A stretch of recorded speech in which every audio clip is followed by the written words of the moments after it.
नमस्कार महाराष्ट्र। आज आपण इथं करणार आहोत उडदाच्या डाळीचे लिज्जत पापड।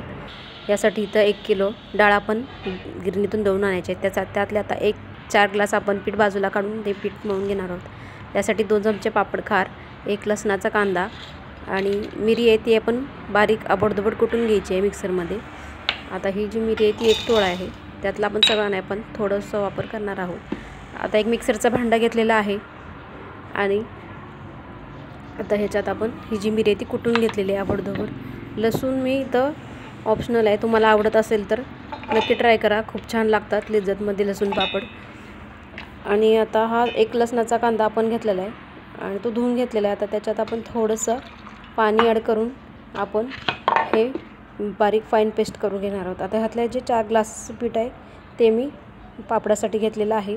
आता याच्यात 4 ग्लासासाठी मी 1 चमचा हिंग घातलेला आहे। हिंगाने छान टेस्ट येते। हिंग हा जरूर लागणार आहे पापडासाठी। पापड खार 2 चमचे मोठे चमचे घेतलेले आहेत आपण। मिरी आहे ती अर्धा चमचा घातलेला आहे आपण आणि मीठ आहे ते आपण चवीप्रमाणे घेतलेलं आहे। लसूण पेस्ट करून घेतलेली आहे, खूप छान टेस्ट येते पापडाला लसूण घातल्यामुळे। लिज्जत लसूण पापड। आता हे पीठ आहे ते आपण आता मऊ मस्त, जास्त पातळ नाही जास्त घट्ट नाही, असं मीडियममध्ये आपल्याला आता हेच पीठ मळून घ्यायचं आहे उडीद डाळीचं। याच्यामध्ये तुम्ही 1 वाटी मुगाची डाळ घालून जरी दळून आणली तरी छान टेस्ट येईल।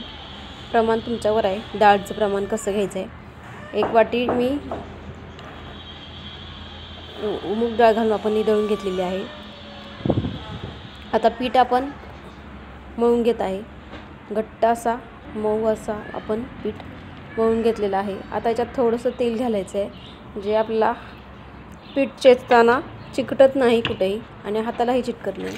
सगळीकडे आपण हा तेलाचा हात लावून घ्यायचा आहे आणि याला एका वरवंट्याने आपण ठेचून घ्यायचं आहे, जेणेकरून आपल्याला पीठ एकदम पापडासाठी मऊ लागणार आहे आणि थोडं सॉफ्टही होतं आणि पापड लाटायलाही चांगले जातात। त्यामुळे आता हे चांगलं ठेचून घ्यायचं आहे आपल्याला पीठ एका ताटामध्ये।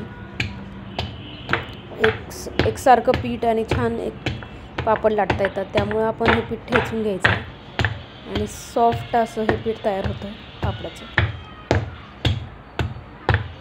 जे 3 आता हे पीठ आपलं ठेचून झालेलं आहे। 4 ग्लाससाठी आपल्याला 1 पाऊण ग्लास जवळजवळ पीठ पाणी लागलेलं आहे। पापड आता आपण लाटायला तयार करून घेत आहोत। त्यातला थोडा उंडा आपण पापडासाठी लाटून घेणार आहोत। आता त्याच्या छोट्या छोट्या गोळ्या करून घ्यायच्यात पेढ्यासारख्या। ह्याच्यात आपण उरळी करून घेऊया। लिज्जत पापड एकदम छान घरच्या घरी स्वादिष्ट होतात, नक्की ट्राय करा। आता ह्याच्या चाकूच्या साहाय्याने आपण छोटे छोटे आकार करून घ्यायचे आहेत। लहान छोटे मोठे आकार तुम्हाला पाहिजे तसे त्या आकारामध्ये तुम्ही ह्याचे साईज बनवू शकता, छोटे मोठे पापड पाहिजेत तसे। आता एक लाटी आपण यातली घेतोय आणि ही लाटी आता आपण थोडंसं कोरडं पीठ लावून घ्यायचं आहे यातलं। काढताना थोडं पीठ बाजूला काढा। आता आपण याची लाटी लाटून घ्यायची आहे। खूप पाहिजे तसा हा पापड आपल्याला पातळ जाड जसा पाहिजे तसा ठेवता येतो। आता हा आपण पापड लाटून याला एका कागदाच्या ह्याच्यावरती आपण पसरून सावलीखालीच वाळवायचं आहे। उन्हात अजिबात आपण हे पापड टाकायचे नाही आहेत।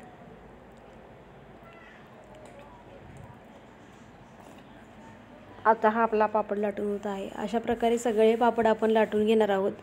उन्हाळी वाळवण उडदाच्या डाळीचे लिज्जत पापड आपले हे असे तयार झाले आहेत। खूप खमंग टेस्टी खुसखुशीत पापड तयार होतात।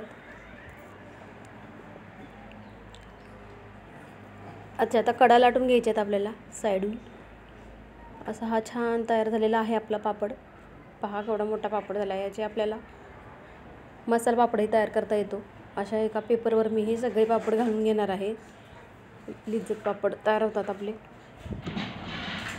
अशा प्रकारे मी सगळे पापड हे लाटून घेतलेले आहेत। सावलीखालीच आपल्याला वाळवायचं आहे। पहा हे पापड। आता यातला एखादा पापड मी तुम्हाला तळून दाखवते। गॅसवर आपण तेल ठेवलेलं आहे आणि खुसखुशीत असा मस्त हा आपला उन्हाळ्यात मुलांना सगळ्यांना आपल्याला आवडणारा लिज्जत पापड तयार झालेला आहे जेवताना तोंडी लावण्यासाठी। मधल्या वेळात खाण्यासाठीही मुलं पापड मागतात. अशा प्रकारे नक्की ट्राय करा. पहा, मी तुम्हाला ह्यातला थोडा पापड तोडून दाखवते. खूप मस्त असा हा तयार झालेला आहे, खुसखुशीत. माझा व्हिडिओ आवडला तर लाईक, शेअर, सबस्क्राईब करा.